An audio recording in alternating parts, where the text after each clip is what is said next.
प्रिय छात्र छात्राओं, कैसे हैं। मैं डॉक्टर धर्मेंद्र कुमार राम, सहायक प्राचार्य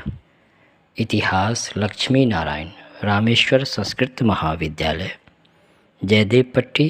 दरभंगा। मैं आज ऑनलाइन टीचिंग के माध्यम से शास्त्री प्रथम वर्ष के छात्र छात्राओं के लिए प्राचीन भारतीय इतिहास के अंतर्गत अशोक, जो मौर्य वंश के महानतम शासकों में से एक माने जाते हैं, अशोक के धम्म के स्वरूप और उसके धम्म नीति के क्या उद्देश्य रहे, उसके संदर्भ में हम लोग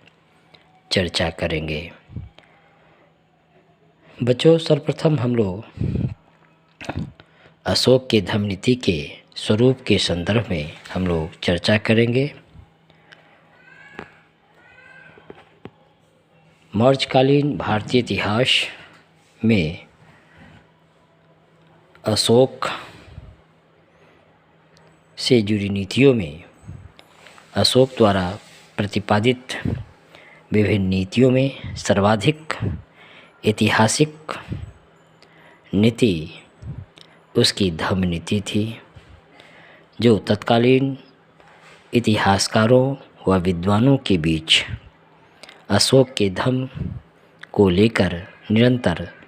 चर्चा का विषय रही है। अशोक के धम्म की नीति के विशेष ऐतिहासिक महत्व होने के बावजूद भी उसके द्वारा प्रतिपादित धम्म के वास्तविक स्वरूप के संबंध में विभिन्न इतिहासकारों के बीच काफ़ी विवाद रहा है। जहां एक और प्रारंभिक इतिहास अशोक द्वारा प्रतिपादित धम्म को धर्म के रूप में परिभाषित करते हैं, बौद्ध धर्म के रूप में परिभाषित करते हैं, वहीं वर्तमान इतिहासकार इसे सदाचार, नैतिक जीवन, अहिंसा, सहिष्णुता और सामाजिक सद्भाव, सामाजिक उत्तरदायित्व इत्यादि जैसे प्रमुख तत्वों से युक्त एक सामाजिक विधान, एक सामाजिक कानून के रूप में परिभाषित करते हैं। धम्म के वास्तविक स्वरूप के संबंध में जो विवाद है वह मुख्य रूप से बौद्ध धर्म ग्रंथों को असंदिग्ध रूप से स्वीकार कर लेने से जुड़ा हुआ है, जिन्हें धार्मिक पूर्वाग्रहों से वंचित नहीं माना जा सकता। अशोक द्वारा प्रतिपादित धम्म को बौद्ध धर्म ग्रंथों में धम्म को बौद्ध धर्म के रूप में परिभाषित किया गया है, लेकिन अशोक के जो शिलालेख हैं जिनमें धम्म के तत्व जैसे साधुता, कल्याणकारी कार्य करना, किसी जीव की हिंसा न करना, दया, दान करना, पाप रहित होना, माता पिता और बड़ों की आज्ञा का पालन करना, गुरुजनों का आदर करना, मित्र संबंधियों, ब्राह्मणों तथा श्रमणों के प्रति दानशीलता तथा उचित उसके साथ व्यवहार करना इत्यादि के हमें अशोक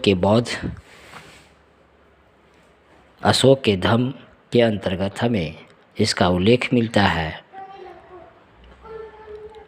इसके आधार पर धम्म का एक विशिष्ट स्वरूप उभर कर जो हमारे सामने आता है, जिसके आधार पर हमें यह स्पष्ट रूप से समझ लेना चाहिए कि धम्म का तात्पर्य किसी विशेष धार्मिक विश्वास से नहीं है और न ही धम्म मनमाने तौर पर बनाया गया शाही सिद्धांत था, बल्कि अशोक द्वारा जो प्रतिपादित धम्म था वह उसका संबंध मोटे रूप से सामाजिक व्यवहार उसकी क्रियाओं से था, जिसमें उस समय के प्रचलित धार्मिक तथा सामाजिक नियमों का मिश्रण था।